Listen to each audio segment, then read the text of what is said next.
শুনুন সম্মানিত দিনী ভাই বোন, এখানে আরেকটা কথা বলা থাকছে, সময়ের গতিতে আসতে পারে। উপার্জনের জন্য চারটা পথ: এক, দিন মজুরি, কিষান কামলা, পাইট খাওয়া, সন্ধ্যায় টাকা শেষ। দুই, চাকুরি, 25 দিনে টাকা শেষ হয় সাধারণত। তিন, জমি চাষ, হয় সমান সমান, না হয় লস। চার, ব্যবসা। তখন আল্লাহ রাসূল বলছেন, ইন্না তাজিরা সাদিকা লামিন ইয়াকুনা ইয়ামাল কিয়ামাহ সাদিকিন। আল্লাহ আম্বিয়া, সত্যবাদী বিশ্বস্ত ব্যবসায়ীরা বিচারের মাঠে নবীগণের সাথে থাকবেন। অবাক কথা। ইব্রাহিম আলাইহিস সালামের সাথে থাকা যাবে। ব্যবসায়ী ও জাপান থেকে মাল নিয়ে আসে ইম্পোর্টে, চট্টগ্রামে নামাই, সেই ব্যবসায়ী জি না।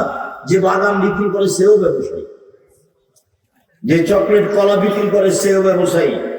সত্যবাদী হতে হবে। ঘটনা এমন কেন সেটা অন্য সময়ে। এক, দিন মজুরি। আল্লাহ রাসূল বললেন, ঘাম শুকানোর আগে টাকা দিয়ে দাও, টাকা দিয়ে দাও, টাকা দিয়ে দাও। কিষান কামলার টাকা সন্ধ্যায় দিয়ে দাও। আর চাকরি, মাসিক বেতন নির্ধারিত করলেন, তারপর বলেন, এই সাবধান, এই সাবধান, যা বেতন দিয়েছিস সেটাই। কোন রকম করে যদি আবার টাকা ইনকাম করো তাহলে এটা আত্মসাৎ, সাবধান। তিন, জমি চাষ। অন্তর শক্ত হয়ে যায়, পছন্দ করছেন আল্লাহর নবী, অন্তর শক্ত হয়ে যায় জমি চাষে। মানুষ ভীরু হয়ে যায়, মানুষ সঠিক পথে আগাতে পারে না জমি চাষ। তাহলে তিনটেরই খুব ভালো ফল বললেন না। চার, ব্যবসা। তখন বলছেন, সত্যবাদী বিশ্বস্ত ব্যবসায়ীরা নবীদের সাথে জান্নাতে থাকবেন। শুধু তাই নয়, আবার বলছেন, ইয়া মাশারাত তুজ্জার, হে ব্যবসায়ীরা শোনো, ইন্নাল বাইআ ইয়াহযুরুল কিযব ওয়াল হারাম। ব্যবসাতে মিথ্যা কথা চলে আসে, কসম চলে আসে। ব্যবসাতে মিথ্যা কথা চলে আসে, কসম চলে আসে, অজান্তে চলেই আসে।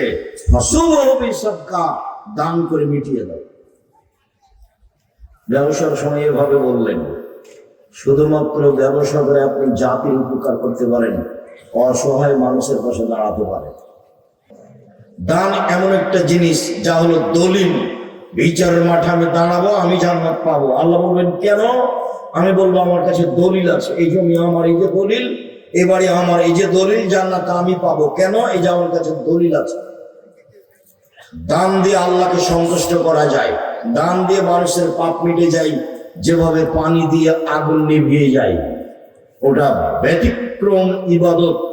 শুধুমাত্র ব্যবসা করেই মানুষ অসহায় মানুষের পাশে দাঁড়াতে পারে। এই জন্য রাসূল সাল্লাল্লাহু আলাইহি সাল্লাম ব্যবসার কথাটি এইভাবে উল্লেখ করেছেন।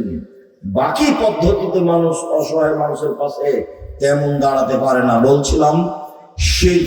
রাসূল সাল্লাল্লাহু আলাইহি সাল্লাম বললেন, এই পৃথিবীর মানুষ, লা তুশরিক বিল্লাহ ওয়া ইন কাতালতা ওয়া হুররিকতা, জ্বালিয়ে দেওয়া হলো শিরক করো না, হত্যা করা হলেও শিরক করো না, শিরক মহাপাপ। রাসূল সাল্লাল্লাহু আলাইহি সাল্লাম বলেন, আল্লাহ তাআলা বলেন, আদমের ছেলে মেয়ে শোনো, মা দাওয়াতনে রাজাউতানি, তুমি যেভাবে ডাকো আমি সেভাবে থাকি, তুমি যেভাবে ডাকো আমি সেভাবে থাকি, তুমি যেভাবে আশা পোষণ করো সেভাবে আমি পূর্ণ করে থাকি, তুমি যেভাবে আশা পোষণ করো সেভাবে আমি পূর্ণ করে থাকি। আমি ক্ষমা চাইলে ক্ষমা করে দিই, আমি পরোয়া করি না তুমি কত বড় পাপী, আমি পরোয়া করি না তুমি কত বড় পাপী।